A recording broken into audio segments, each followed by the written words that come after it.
Y ahora vamos a hablar de los eosinófilos, que tienen un núcleo lobulado, son más que los neutrófilos.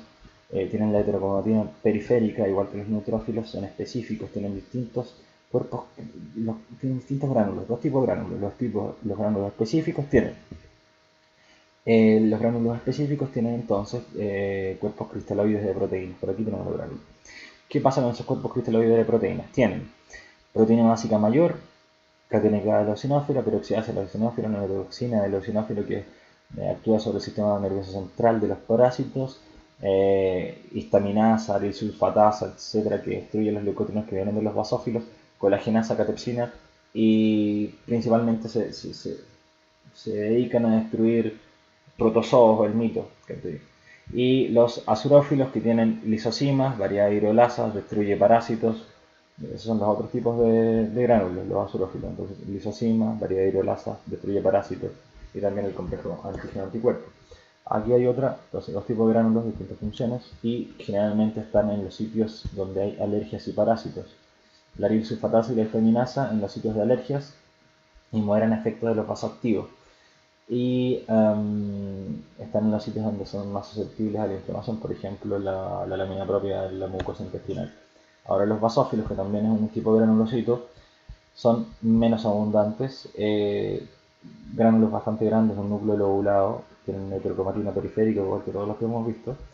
La membrana tiene un receptor Fc para los anticuerpos de la inmunoglobulina E. En su superficie expresa el CD40 que interactúa con el CD402 que interactúa con el CD40 que están en los linfocitos B para que aumente la síntesis de inmunoglobulina E. Tiene dos tipos de gránulos, los específicos que tienen heparina, histamina, heparansulfato y leucotrienos para la dilatación de los vasos y los leucotrienos para la contracción del músculo liso, y los azurófilos que son específicos y tienen lisosimas y hidrolasas ácidas, y su función es fijar anticuerpos, por ejemplo la inmunoglobulina E mediante su receptor Fc, y si aparece de nuevo un antígeno, se liberan estos vasoactivos de basófilos y de mastocitos, porque los mastocitos igual tienen el mismo origen, y se crea la hipersensibilidad y anafilaxia. Los linfocitos ahora, un poco más extensos, son principales del sistema linfático inmunitario. Son agranulocitos, ya nos despedimos de los gránulos ahora. Y son un poco más grandes y son comunes. El 30% de los leucocitos son el 30% de los leucocitos y son células que ya fueron sensibilizadas de algún modo, se llaman inmunocompetentes recircundantes, que van de tránsito. Eh, Pueden ser grandes, pequeños o medianos y se pueden clasificar según su función en linfocitos T, en B o en natural killer. Los linfocitos T tienen una vida media prolongada, representan la inmunidad mediada por células, tienen diferentes receptores, o sea, marcadores en su superficie como CD4, 3, etc. Entonces, el CD4 es porque tiene ese marcador CD4, entonces se llama linfocito T CD4. ¿Y qué pasa con este linfocito T CD4? Que reconoce antígenos que están unidos a un complejo mayor de histocompatibilidad que está en una célula que se llama célula presentadora de antígenos, por ejemplo un macrófago, una célula dendrítica, y el TCD8 que también reconoce, pero el complejo mayor de histocompatibilidad 1. Y los citotóxicos son los TCD8, los que vemos acá, liberan perforina, etc. Lo vamos a ver un poquito más adelante, y matan las células. Y después están los colaboradores que son los TCD4, que atraen a las células presentadoras de antígenos y se pueden influenciar en efectores o de memoria. Y los colaboradores también pueden activar los B, que ven un poquito más adelante, efectores a las células B efectoras y para que estas liberen citocina. No, falta de ortografía, digamos. Después los linfocitos, que tienen vía los linfocitos B, ya vimos los T, los dos tipos de T ya los vimos, pero después vamos a ver la interacción, que es un poco más complicada. La vida media es variable, la de los linfocitos B. Producen anticuerpos, pero aquí ya se empiezan a llamar plasmocitos. Y tienen un anticuerpo según un receptor que es variable. Y también pueden fagocitar, romper y presentar antígenos por el complejo mayor de compatibilidad 2 para activar a los linfocitos T, por ejemplo, los TCD4 actúan o interactúan con el complejo mayor de compatibilidad 2. y también con otros linfocitos B. Los, eh, los efectores, las células B efectoras, producen anticuerpos. Estas mismas, cuando empiezan a producir anticuerpos, se empiezan a llamar célula plasmática o plasmocito. Y también expresan inmunoglobulina M y D, que interactúa con el complejo mayor de compatibilidad 2, que puede estar en otra célula o en esta misma, pero otra. Y los linfocitos natural killer, que son células que destruyen a células, bueno, no está aquí la imagen, infectadas por virus y tumores, que al representar son antígenos, son más numerosas que los T y los B, y tienen un núcleo arriñonado y tiene gránulos. Presentan los marcadores CD16, CD56 y CD94. Aquí está la interacción. Entonces, los B y los T presentan diferentes moléculas en la superficie. Los B también expresan anticuerpos como receptores de antígenos. Entonces, los linfocitos T no tienen anticuerpos en su superficie, pero tienen proteínas receptoras, como la TCR. ¿Qué es lo que pasa? Reconocen antígenos de células dianas, las TCR. Entonces, aquí es donde dividimos los linfocitos T en citotóxicos, helper o supresores. Los citotóxicos, que son los TCD8, reconocen por la TCR, como ya veíamos, y son los efectores primarios, reconocen antígenos unidos al complejo mayor de compatibilidad 1 que ya habíamos visto. Secreta unas linfocinas y perforinas y habla en células y las células se lisan. Entonces, está el complejo mayor de compatibilidad 1, le presenta ese antígeno y por el TCR, el TCD8 lo reconoce y secreta estas perforinas y estas citocinas que van a hacer que linfocinas y perforinas que hacen que estas células se lisen. Después tenemos los helper o TCD4, linfocitos TCD4, que inducen una respuesta inmunitaria ante un antígeno extraño. Entonces, está el complejo mayor de compatibilidad 2 en células presentadoras de antígenos, por ejemplo, pueden ser las células dendríticas, puede ser un macrófago. El TCD4 lo reconoce y produce interleucina 2 y que de forma autocrina se induce la diferenciación y proliferación de más TCD4. Estas TCD4 que están recién sintetizadas, por lo que recién describí, sintetizan otras linfocinas que inducen la conversión de linfocitos B a plasmocitos, y estos plasmocitos secretan muchos anticuerpos, y esta es como funciona. Y después están los supresores, que tienen un nombre largo, no lo voy a leer, que lo que hacen es disminuir o suprimir los anticuerpos que producen los plasmocitos, inhibir los linfocitos T, la acción de los linfocitos T, y ayudan también a la diferenciación o la maduración en la médula ósea. Aquí hay un pequeño esquema. Tenemos un antígeno que se presenta, por ejemplo, una célula presentadora de antígeno, ya vimos cuál podría ser. Se presenta por el complejo mayor de compatibilidad 2, en este caso si es 1 tendría que ser con un TCD8, pero aquí es un complejo 2, interactúa con un CD4, el CD4 hace que se forme un colaborador y ese colaborador va a tener una acción incitadora en los linfocitos B para que esos linfocitos B generen anticuerpos, o incitadora sobre los macrófagos para que aumente la fagocitosis, etc. Y presentación de antígenos también. Y también pueden incentivar el linfocitos T asesino. Ahora vamos hacia el monocito, que son precursores del sistema fagocítico mononuclear. Son los linfocitos más grandes, vienen de la médula ósea y se van a diferenciar en diferentes componentes del sistema fagocítico mononuclear, que está compuesto por macrófagos, osteoblastos, etc. Vía media 3 días, tiene un núcleo con una escotadura pronunciada, en esta escotadura hay centriolo y también hay aparato de Golgi, ahí. Tienen unos pequeños gránulos acinófilos y pueden transformar en macrófagos, se pueden transformar en macrófagos que presentan antígenos, ya lo vemos por el complejo mayor de compatibilidad 2, y interaccionan con los TCD4. Después están los trombocitos, que son plaquetas, son pequeños, son fragmentos citoplasmáticos de células que se llaman megacariocitos que están en la médula ósea. Hay canales de demarcación porque se dividieron de estos megacariocitos, que son invaginaciones. Cuando las plaquetas abandonan la médula ósea, circulan en forma de discos. Estos discos tienen un cronómero, y el cronómero es el centro, y un hialómero, que ese hialómero es la periferia. Tienen 10 días más o menos duran y tienen 4 zonas. Es importante estas 4 zonas porque siempre las pregunto. La zona periférica está, la periferia, digamos, la zona exterior tiene glucocálix y ese glucocálix afuera también está en relación y tiene ahí glucosaminoglicanas, glucolípidos, factores de coagulación, etcétera, para la coagulación.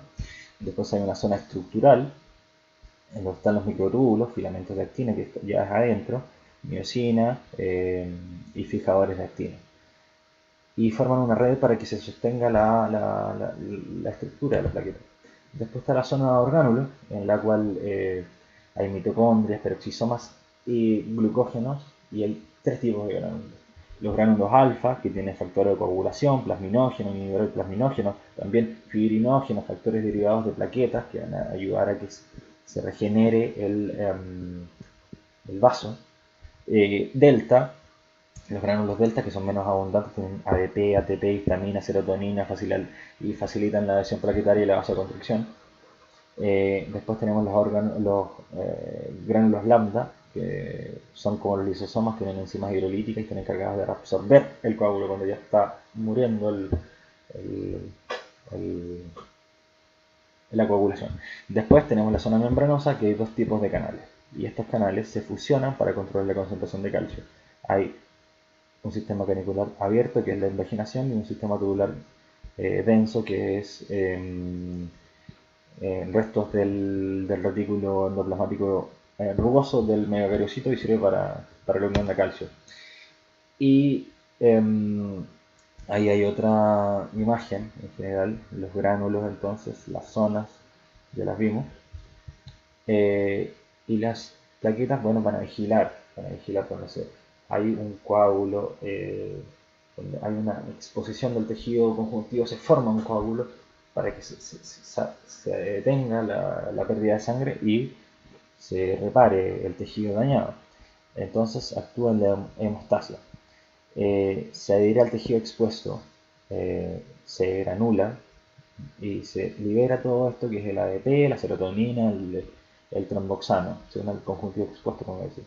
El ADP y el tromboxano hace que se aglomeren las plaquetas, hay un tapón hemostático, se detiene la hemorragia, se liberan los granos alfa y beta que vimos recién, que tienen factores de coagulación y factor tromboeblástico de plaqueta y serotonina. El glucocálix periférico, que ya lo habíamos visto, la zona periférica, es un sitio de reacción que se convierte de fibrinógeno a fibrina. Se forma una red laxa, que es un tapón inicial, y se forman enlaces cruzados, y en esos enlaces cruzados quedan atrapadas plaquetas y más eritrocitos.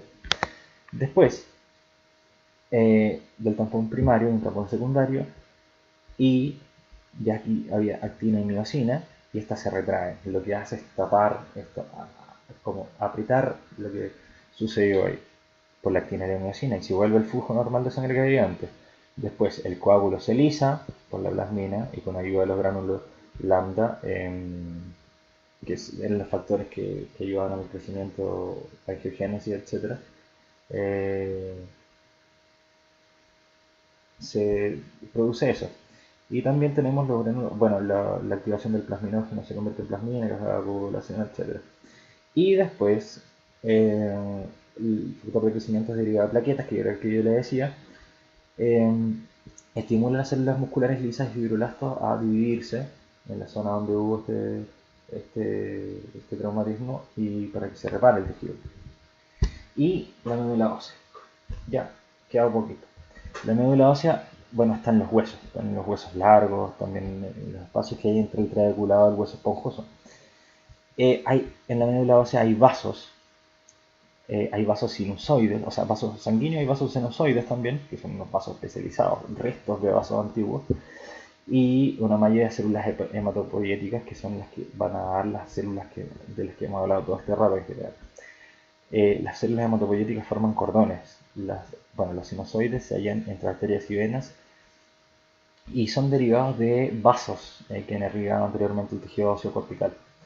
La pared de los sinusoides hay un endotelio y una lámina basal y una adventicia. Las células de la adventicia, están acá, se extiende cordones hacia los cordones hematopoiéticos. Entonces le da el sustento para que se liberen. También, o sea, para que se nutran. También genera interleucina 7 y CFC, que también ayuda a que se diferencien estas células de acá.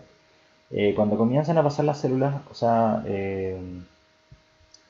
cuando ya hay generación de células hematopoyéticas, estas células de la adventicia se van hacia el sinusoide y dejan pasar eh, las células hematopoyéticas, las células que se estaban formando, hacia el sinusoide. Entonces, esta célula entra y entran las otras hacia el sinusoide, es como si se liberara un tapón. Pero los elementos figurados deben atravesar el endotelio para poder pasar a la sangre. Entonces, el sinusoide, como se halla cerca de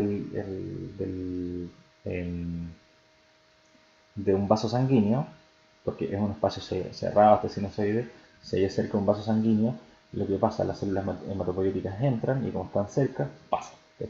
Se arma algo que se llama una abertura transitoria.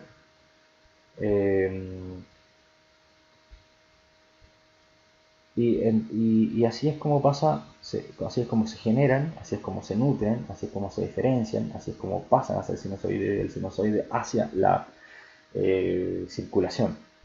Y células especializadas se crean en nidos. Por ejemplo, los nidos eritropoyéticos, o sea, que forman eritrocitos, tienen un macrófago también para la defensa y fagocitosis de detritos, y se ubican cerca de la pared del sinusoide porque son los que entran más rápido. Y después los granulocitos, que eran todos esos medios malos, están más lejos, en nidos que están lejos del sinusoide. La médula ósea generalmente en los adultos se llena de tejido adiposo y se llama médula ósea amarilla. Pero se puede volver a activar si hay una hemorragia grande, por ejemplo. Y la hemopoiesis, bueno, hay distintas fases de la formación porque todo empieza en una célula de madre pluripotencial que diferencia todo lo que hablamos. Entonces hay una primera fase de formación de leucocitos y eritrocitos, y esto es en el saco vitolino. Esto es en la tercera semana de gestación y se caracteriza porque aparecen pequeños islotes sanguíneos en la pared del saco. Después hay una fase hepática, que es el comienzo del desarrollo fetal, y principalmente se forman eritrocitos y leucocitos también. Después hay una fase ósea, ya hay hueso, en que hay eritropoiesis y leucopoiesis, esa es la médula ósea roja, y eso empieza en el segundo trimestre del embarazo y después en el nacimiento, la hematopoiesis solo en la médula ósea roja, y las células sanguíneas germinales vienen del saco vitelino en general, las germinales. Entonces tenemos una célula madre pluripotencial que inicia una célula madre linfoide y una célula madre mieloide. La linfoide, del linfocito, crea unidades formadoras de colonias restringidas que cada una va a dar linfocitos T y la otra linfocitos B. Los linfocitos B se convierten en plasmocitos, como ya sabíamos, y los linfocitos T se diferencian en TCD4 y TCD8. La célula madre mieloide da colonias eritroides, unidades formadoras de colonias eritroides, que van a dar eritroblasto y después eritrocito, y unidades formadoras de granulocitos macrófagos que van a dar neutrófilos y monocíticas. Las unidades neutrófilas forman neutrófilos, las monocíticas forman monocitos, después macrófagos. La eosinófila da eosinófilos, las unidades basófilas da basófilos, las megacariocíticas van a dar megacarioblasto y después megacariocito, que se va dividiendo, cortando y forma las plaquetas, estos discos que ya hemos visto.